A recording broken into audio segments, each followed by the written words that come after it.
আসসালামু আলাইকুম। আশা করছি সবাই অনেক ভালো আছেন। আজকে আমরা যে বিষয়টা নিয়ে কথা বলবো সেটা হচ্ছে সিন্স এবং ফরের ব্যবহার। আমরা অনেকেই সিন্স এবং ফরের ব্যবহার নিয়ে কনফিউশনে ভুগি। তো চলেন একসাথে সেই কনফিউশনগুলো দূর করি। সিন্স এবং ফর কোথায় কোথায় বসে সেটা দেখানোর জন্য প্রথমে আমরা দুইটা বিষয় দেখব। একটা হচ্ছে point of time. Point of time হচ্ছে এমন একটা বিষয় যেটাকে আমরা বাংলা করলে এমন আসে কোনো বিশেষ সময় বা এমন একটা সময় যে সময়ের ব্যাপ্তি বোঝাবে না।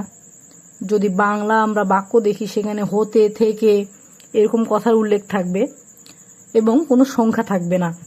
অর্থাৎ পয়েন্ট অফ টাইম হলো এমন একটা সময় যে সময়ের কোনো ব্যাপ্তি নেই, হতে থেকে এরকম কথার উল্লেখ আছে, কোনো একটা সময়ের শুরু আছে, কোনো সংখ্যা নাই। তাহলে আমরা সেখানে ব্যবহার করব হচ্ছে সিন্স। তাহলে উদাহরণগুলো দেখে নেই। হি হ্যাজ বিন ইল, দেখেন এখানে সানডে লাস্ট এখানে একটা বিশেষ সময়, সানডে একটা বিশেষ সময়, এখানে সানডে হচ্ছে একটা বিশেষ সময় এবং এখানে ব্যাপ্তি বোঝায়নি বলতে সানডে থেকে কতদিন পর্যন্ত সেরকম কথার কোনো উল্লেখ নেই। আমরা যদি এটাকে বাংলা করি তাহলে অর্থ হয় he has been ill dash Sunday last, সে রবিবার থেকে অসুস্থ। তাহলে আমরা একটু আগে দেখলাম পয়েন্ট অফ টাইম যেখানে বাংলায় থাকে হতে থেকে, তো এখানে রবিবার থেকে অসুস্থ এই কথা দ্বারা বোঝা যায় যে এটা হচ্ছে একটা বিশেষ সময়। এবং এইখানে আরও একটা বিষয় লক্ষণীয়, সেটা হচ্ছে কোনো সংখ্যা থাকবে না।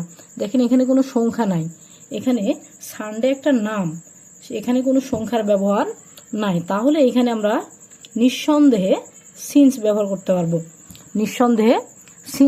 করতে পারবো। পরের উদাহরণটা দেখি। I have been working dash 6 o'clock। এখানে 6 o'clock দেখে ভেবে নেবেন না যে এটা একটা সংখ্যার ব্যবহার। 6 এইখানে একটা সময়ের, একটা বিশেষ সময়ের নাম। একটা 6 o'clock এইটা হচ্ছে একটা বিশেষ সময়ের নাম।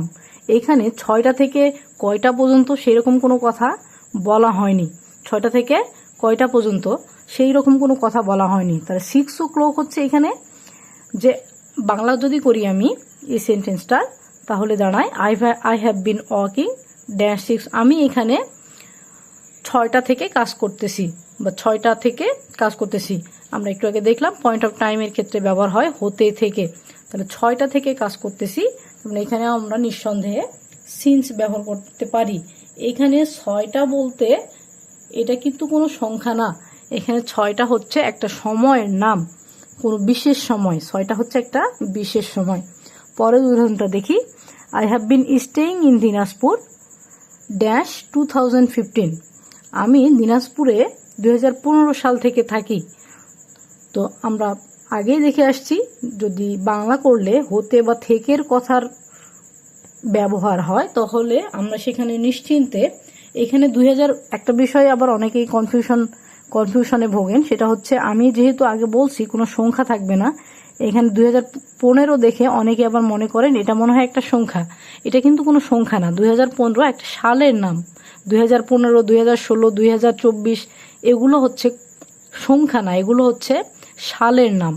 তাহলে এখানে আমরা নিশ্চিন্তে সিন্স ব্যবহার করতে পারি।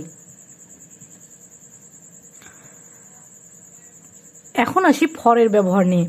যে ফরের ব্যবহারে শিখতে গেলে প্রথমে আমাদের যেটা জানতে হবে সেটা হচ্ছে period of time. Period of time বলতে কোন সময় থেকে কোন সময় একটা সময়ের ব্যাপ্তির উল্লেখ থাকবে, যেমন 6 ঘন্টা, 6 দিন, 6 সপ্তাহ, 6 বছর, এরকম একটা কথার উল্লেখ থাকবে। ব্যাপ্তি বোঝাবে ধরে, ব্যাপী, যাবত।